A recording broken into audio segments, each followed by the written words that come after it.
Good morning, Americans. This is your favorite alien here on the morning of Wednesday, March 8th, 2023. Stand by for commentary. Well, today's commentary is a note to CNN's Wolf Blitzer. Tonight, CNN is airing the entire interview with the Ukrainian President, Zelensky, on what's going on in the Ukraine. And for Mr. Wolf Blitzer, you're missing the point. All the questions that you asked President Zelensky, you're missing the point. And President Zelensky, you're missing the point too. Although you were right about a few things. One is, the Russians want to annihilate you. And that is the right answer there. Okay? But here's the problem with both Mr. Wolf Blitzer asking the wrong questions, and Mr. Zelensky doesn't understand what kind of situation he's in.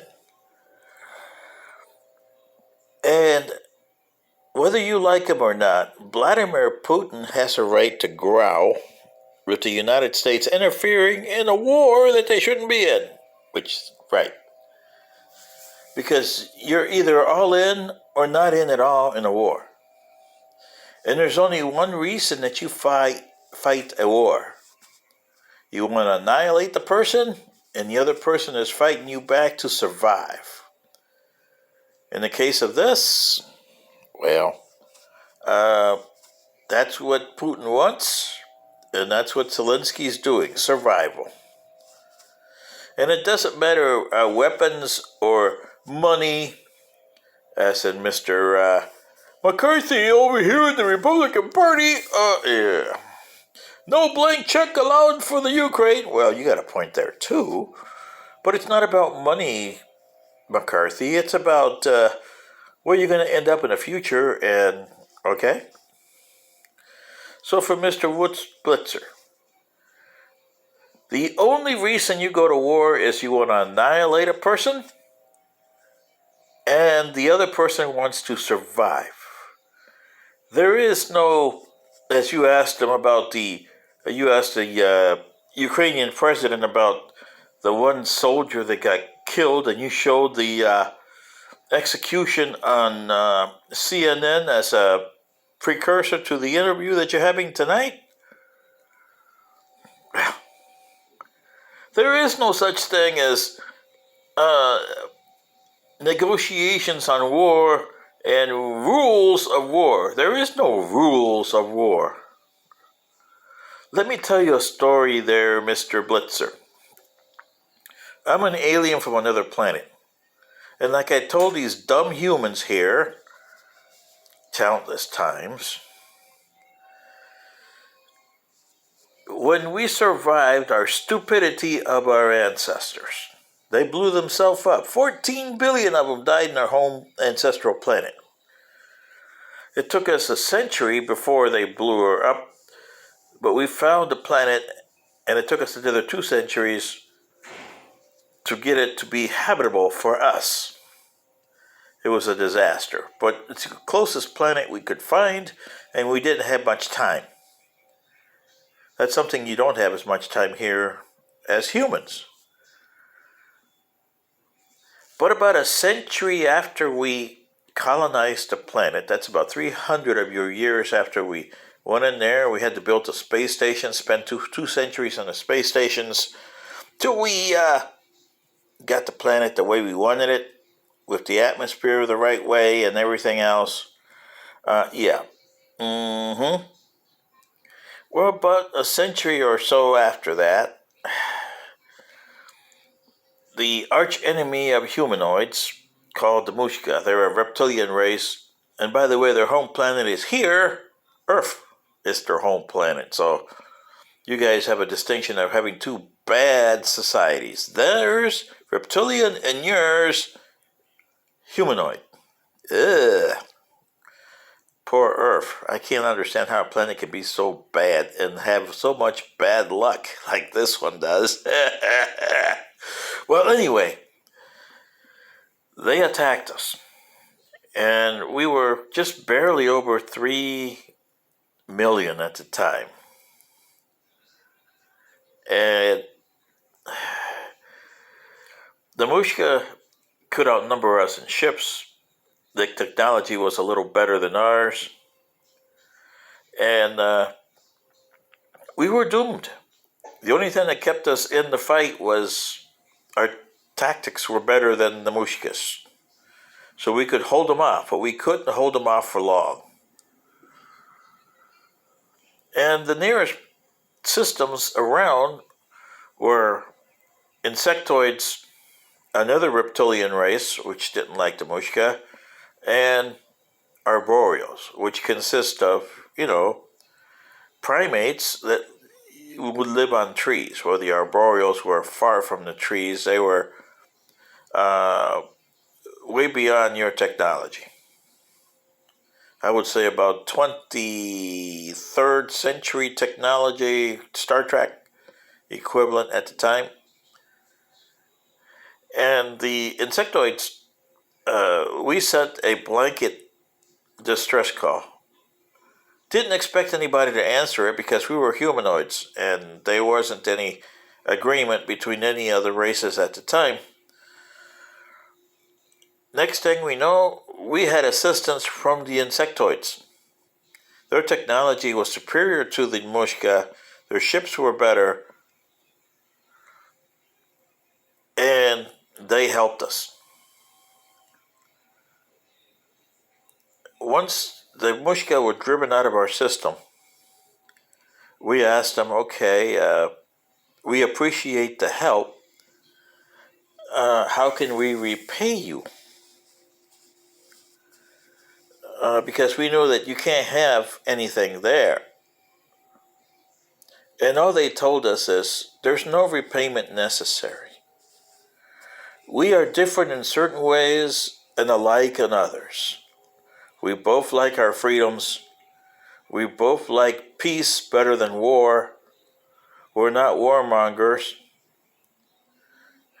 We thought you guys were because we understood you guys from your ancestors and they had blown themselves up. But you guys are changing. You're not your ancestors. I said, well, we're the ones that are left from our planet that decided that this is a better way than theirs. And the arboreal saw the same thing and they said, well, we want to come in this system. We have things that we need that you guys have. You guys things that you guys need. And the insectoids did the same thing. And I said, nobody wants to impose their views or their way of living on the other persons. And to this day, with all the systems that are federations, humanoids and non-humanoids, they supply an area on their planet where we go and whatever we need, we talk to them, they talk to us, and we get information or resources that we need. They get what they need from us. But they set aside an area that's beneficial to us with buildings, our food, lodging, because sometimes we have people that stay there a long time because we have what you call embassies here, there. They have it in our planet, and we did the same thing for them. Make their way of life and how their atmosphere is, and we set it up for them. They set it up for us. And for the last 900 years, it's worked out okay. We still have our differences, but we worked them out. Okay? Our federation works 80% good. It's not going to be 100% perfect, but we got it up to 80%. And we're still working on the other 20. And that is something that Mr. Biltzer, you, CNN are reporting with Ukraine. Ukraine's war is going to continue because Russia wants to annihilate them. And they're not going to stop.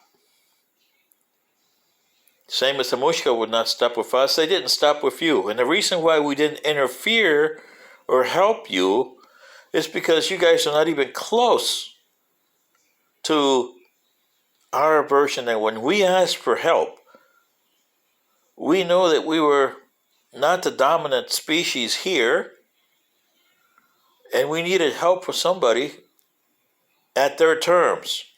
And hopefully that they were a better society than us. And they were. They were insectoids, which you guys just stomp on here on planet Earth. The arboreals had the same thing. The reptilians that are members of our things have the same things. Now, the Mushka are like your Russians or your Nazis, but on steroids. They hate no matter what. It's their way or the highway. That seems to be China's and Russia's thing, their way or the highway. The Americans want to impose your way of life, and you can't do that. Because your way of life is not even perfect. Heck, you're not even at 50% yet. You're only at 30, maybe 25. Our society is at 80% from the Federation, with all the non-humanoids included. We may have our differences, but we got a lot more similarities than differences. That's something you got to learn here. You haven't done that. Until you do that, you're going to be that. And you only have less than 43 years to go. So learn that in a hurry.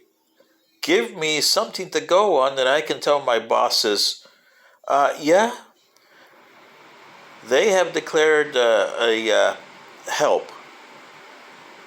And they're willing to take help with no conditions and no assertions that their life is better than ours or whatever it is, and work to become part of the interstellar system. Something that you guys you don't even have an interplanetary system, let alone an interstellar system. See, Mr. Wolf? That's something that you should have asked. Why is the U.S. there? Why is Western European nations aiding Ukraine? We know why China is aiding Russia. They got the same thing in mind. China wants to eliminate Taiwan. Russia wants to eliminate Ukraine. It's just in the nature. It's like the Mushka want to eliminate humanoids, especially you guys, because you